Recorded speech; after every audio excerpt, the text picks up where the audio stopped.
Smart FM. Smart Career. Hai Smart Listeners, siapa yang pengen CV-nya nggak akan ditolak begitu ya, langsung keterima cepat begitu. Ini kan tentu butuh skill tersendiri, butuh bagaimana menyusun portofolio Anda dengan sistematis, dengan baik, hingga akhirnya para recruiter tuh melihat gitu, melirik. Nah, sekarang kita akan ngomongin how to creating an unforgettable portfolio bersama dengan Mas Lukas Nawawi, CEO Arte Group. Hai, Mas Lukas. Halo. Dari pandangan seorang CEO nih, Oke. ngelihat CV ataupun portofolio Ya. orang begitu kan ya. Apa sih elemen pertama yang dilihat? Oke. Kalau pertama yang aku lihat tuh first impression itu really matters ya. Jadi first impression itu dia menjelaskan diri dia dengan pas di body emailnya atau enggak gitu. Saya tuh paling sebel, bukan saya doang sih kayaknya, tapi semua, apalagi anak-anak HR gitu, pasti sebel banget deh kalau lihat CV itu masuk itu cuma judul email, terus udah gitu PDF, Oh, nggak ada CV-nya penjelasan nggak. apapunnya gitu. Oke. Itu kesel banget tuh Oke. pasti. Ya sama, itu kayak berasanya tuh kayak dilemparin file, brak, nih baca. Yo, kan ya, biar misterius. Nggak gitu sih. Berarti header email tuh perlu ya, penting ya? Banget header emailnya sama isinya, body copywritingnya gimana, ngejelasin siapa kitanya lewat situ, itu tuh first impression. Oke. Gitu. Ketika penjelasannya menarik gitu ya, bisa mencuri perhatian kita lewat copywriting judulnya aja gitu ya, itu tuh kita akan lebih tertarik untuk ngeklik CV-nya gitu. Oke, berarti important. Sangat. Gak cuma CV-nya aja, gak cuma portofolionya aja yang berderet, tapi juga headernya, Iya, betul. body emailnya. Ya, itu Kadang first ini miss impression. ya, tapi karena ini miss kan dari banyak kandidat atau pelamar. Banyak banget yang miss, dan banyak banget yang akhirnya bukannya ditulis dengan menarik ya, tapi ditulis dengan benar aja. Menurutku itu jadi nggak cukup sekarang, karena semakin banyak perusahaan yang terima CV semakin banyak kan setiap hari. Iya, gitu. benar. Jadi misalnya sehari umpama ya ada satu perusahaan yang kamu lamar gitu ya, dia terima 10 email setiap hari gitu ya, dan HR-nya baru nge-review di hari kelima. Berarti kan pas lagi kamu di review itu ada 50 CV lainnya kan. Iya. Gimana caranya si HR ini nge-review? Ya pasti dia akan bukain formally, dia akan buka email satu persatu, betul gak? Bener. Tapi gimana caranya dia milih, itu pasti ada subjektivitasnya dia. Gitu loh, ada pasti subjektivitasnya. Ya caranya gimana? Ya pasti kita harus mencuri perhatian dia dari first impression-nya, which is dari judul dan body copy emailnya. Biar kelihatan begitu ya di Iya, emailnya ya. iya. Dari sekian banyak CV, Iya. tentu saja biar stand out ya, bisa dilihat. Betul. Pakai bold, tulisan bold atau besar Ya semua. apapun, belajar kan banyak ya sekarang kelas-kelasnya ya, email marketing dan sebagainya. Pasti ada satu atau dua value yang bisa kita terapin sebenarnya. Gitu sih. Kalau lewat platform lain, Mas Lukas, seperti Ya. apa? Seperti LinkedIn Ya. atau apa ya, Jobstreet Ya. dan lain-lain. Jobstreet, LinkedIn, aku jujur lebih banyak makainya di LinkedIn ya. Cuma kalau LinkedIn itu aku lebih suka mereka yang bisa merepresent dirinya mereka, bukan cuma dari profil LinkedIn yang bagus, tapi thoughts-nya dia juga kita bisa lihat gitu. Misalnya dia aktif bikin newsletter atau blog gitu ya, kita bisa lihat tuh di situ dia punya thoughts yang menarik atau enggak gitu. Oke. Jadi kita bisa buka sampai situ sih. Gitu. Pernah nggak dalam perjalanan ini nge-recruit dari LinkedIn? Pernah, banyak. Banyak. Hasilnya? Ya ada yang oke, ada yang biasa aja, ada yang oke banget, ada yang kurang banget. Oke. Ya sebenarnya dari channel manapun pasti akan ketemu apa aja gitu. Dari Instagram pun aku pernah rekrutmen pas awal-awal, apalagi ya. Aku pas awal-awal nggak punya HR, aku yang rekrut sendiri. Gitu. Jadi ya Instagram pun sebenarnya jadi salah satu point of view yang aku perhatiin. Jadi misalnya dia pinter representing himself atau herself gitu ya, pas lagi present lagi interview session segala macam bagus gitu ya. Tapi begitu lihat feeds Instagramnya dia, ya ampun ini orang ngomongnya sembarangan. Itu juga jadi faktor yang sangat dilihat, apalagi sekarang. Oke, berarti kan sempat tuh Mas Lukas beberapa waktu lalu ada yang bilang, ya namanya pekerjaan profesional ya dipisahkan loh Ya, dengan kehidupan pribadi. betul. Nggak boleh nih dilihat X-nya, nggak boleh nih dilihat Instagramnya. Jadi udah mulai blacklist tuh perusahaan-perusahaan yang mungkin minta akun Instagram sama X. Ya. Nah, Gak berarti ini diminta pun bisa lihat kok. Jadi sebenarnya sama-sama aja gitu. Tapi ya itu kan kita nyari apa ya? Nyari tim, ya balik lagi ya. Tim yang kita cari itu bukannya kita nyari untuk jadi stalker ya, tapi kita sebagai perusahaan, dan ini wajar pasti diterapin di semua perusahaan. Kita cari orang-orang tim yang sevisi ya. dan punya culture, minimal banget punya culture yang bisa disamain gitu. Kalau cara berpikir atau visinya udah nggak sama, dan cara mereka mengerjakan pekerjaan tersebut kita lihat bisa jadi potensi untuk jadi drama nantinya, itu akan dihindari gitu. Oke. It's a common practice lah, pastilah. Jadi bukannya kita breach personal areanya kalian gitu, nggak bermaksud sama sekali, tapi kalian juga yang nanti akan gak nyaman kalau ternyata banyak value-value-nya yang jadinya nggak sama, Nggak sama. gitu. Banyak juga kan yang akhirnya viral di sosial media, kemudian akhirnya dipecat karena viralnya nggak bagus nih Iya itu kan benar, di sosial benar. media. Itu kan biasa yang kayak gitu ya, karena value-nya Value-nya beda dari tidak awal beda. gitu. Jadi ya kalau saya misalnya ada kejadian yang kurang mengenakan sama karyawan atau sama tim gitu ya, pada saat proses hiring dan ternyata udah diterima tapi ternyata nggak sesuai ekspektasi dan sebagainya, saya bukan nyalahin orangnya, tapi saya juga saya nge-review internal kita sendiri juga.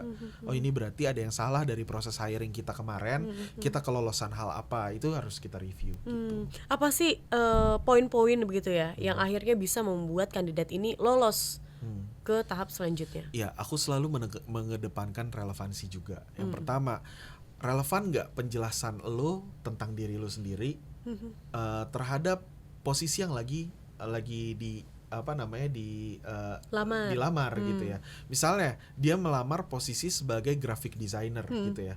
Tapi tenang aja, saya juga bisa jadi videographer, saya bisa jadi ini, saya bisa jadi, ya jadi sebenarnya lu mau ngelamar jadi apa gitu. Mungkin niatnya gue dapat kerjaan apa aja, yang penting gue dapat kerjaan Iya, deh bener, gitu. bener. Tapi itu jadi terkadang itu jadi minus point, bukan minus sih sebenarnya. Ketika jadi eksekutor gitu, itu jadi sesuatu yang kita tunggu, ini lu bener-bener jago atau enggak gitu. Itu jadi pertanyaan jadinya gitu. Tapi kalau misalnya pas lagi memang dibutuhkannya yang memang bisa palu gada gitu, ya mungkin cocok posisi tersebut gitu. Tapi ya gak semua, biasanya ada beberapa recruiter yang nyarinya justru yang spesifik gitu. Oh, oke. Ini jadi kita terbuka lagi. Oh, jadi spesialisasi itu penting ya. Penting, tapi kalau memang belum punya spesialisasi, tunjukin aja credentialnya, portfolio kamu itu align sama CV kamu, dan itu align sama job position yang lagi dicari gitu. Nah, kalau baru lulus SMA kah? Ya. Atau kuliah kah? Ya. Belum harus punya pengalaman 4 tahun bekerja misalkan. Ini kayak nggak relevan tuh dengan keadaannya. Ya, ya balik lagi yang tadi, first impression. How bad you want this job and how bad you want to learn about this job gitu loh. I see. Itu juga pasti akan jadi value yang kita lihat juga gitu.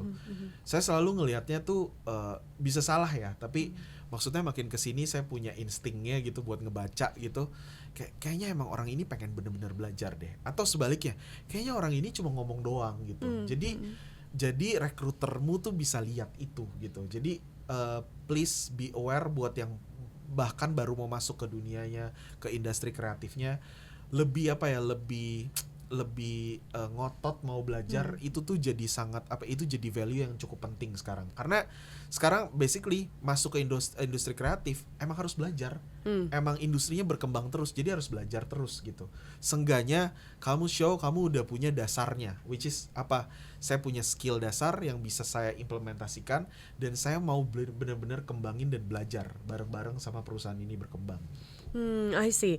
Dunia digital marketing ini kan benar-benar dunia yang sempat juga kita bahas di episode-episode sebelumnya, ngikutin tren kan.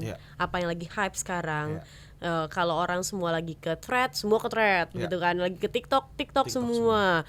Hingga akhirnya kehilangan nih jati diri. Gimana akhirnya kita bisa menunjukkan bahwa this is who am I, who I am, Ya. dan nggak kehilangan itu tapi juga nggak ketinggalan kepada tren yang mungkin sekarang lagi digandrungi. Yang pertama, skill itu nggak berhubungan sama sekali sama platformnya. I see. Skill membuat konten, skill bikin desain yang relevan dan disukain sama orang. Itu kan mau di konten tersebut mau ditaruh di platform manapun, harusnya kita punya mindset ketika karya saya ditaruh di platform manapun itu akan relevan sama audiensnya, bukan sama platformnya gitu loh. Karena kalau kita selalu berpegangannya itu bergantungnya sama platformnya, akhirnya tuh yang kita jadiin alasan itu algoritma. Algoritmanya lagi nggak berpihak pada saya. Nggak ada kayak gitu. Konten lu aja yang kurang gitu. Gitu. Saya sekarang bikin konten gitu ya buat akun saya pribadi, buat kantor gitu. Yang penting saya sekarang malah bikin account kantor saya gitu di artigroup.id di TikTok gitu ya. Semua yang bikin konten jangan cuma tanggung jawab anak konten. Ini kan account kita bareng-bareng jadi satu kantor gitu. Setiap departemen itu bertanggung jawab atau punya giliran buat bikin konten. Hari apa giliran departemen apa, hari apa giliran departemen apa. Jadi bikin konten itu nggak harus tunggu jago. Bikin konten itu ya karena memang kita mau share apa gitu loh. Jadi kita nggak ngelihat viewsnya.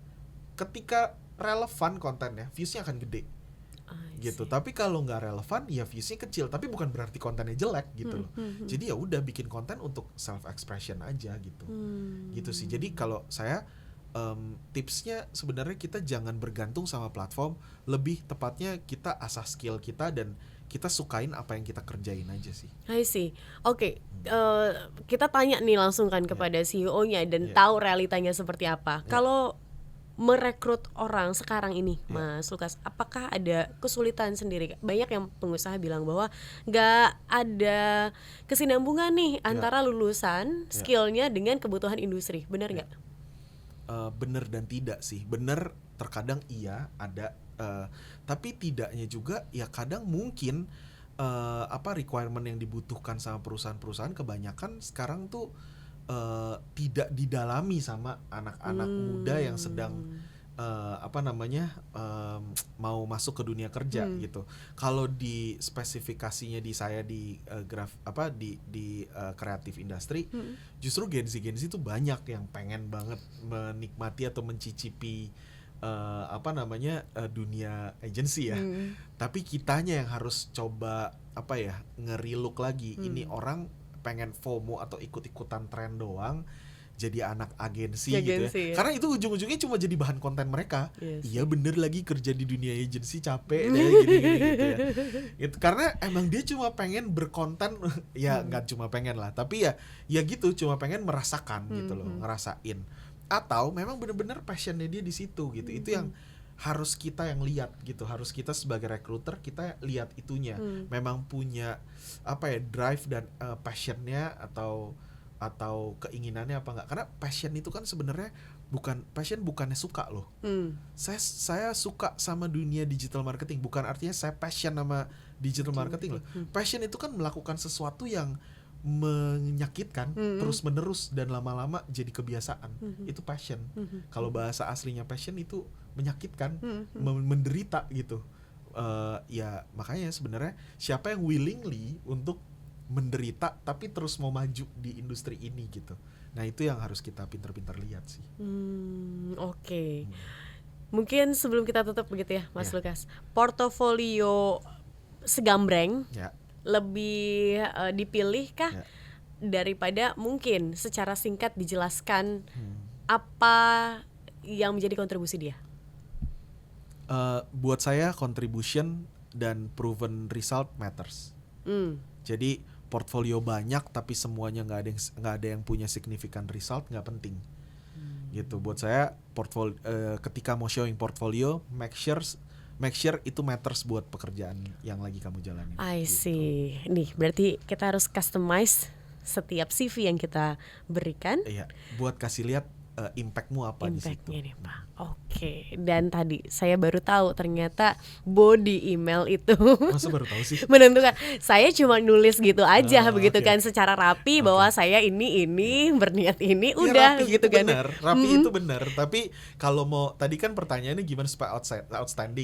Ya kita mesti pinter-pinter nyuri perhatian di depan situ. Tapi tujuannya adalah untuk kesopanan. Karena nggak sopan menurut saya menulis email Oh, bisa udah sopan kosong tapi doang menarik gitu kan. kan? Iya. Sopan tapi menarik, Menarik. supaya tujuannya adalah call to actionnya lihat CV gua, baca Yes, gitu. Oke. Thank you Mas Lukas. Ya, Dan sama-sama. terima kasih juga Smart Listeners untuk kali ini sudah bersama kami. Semangat untuk Anda mungkin yang masih mencari pekerjaan atau mau masuk di dunia digital marketing agency, tapi nggak FOMO ya, karena memang pengen masuk begitu.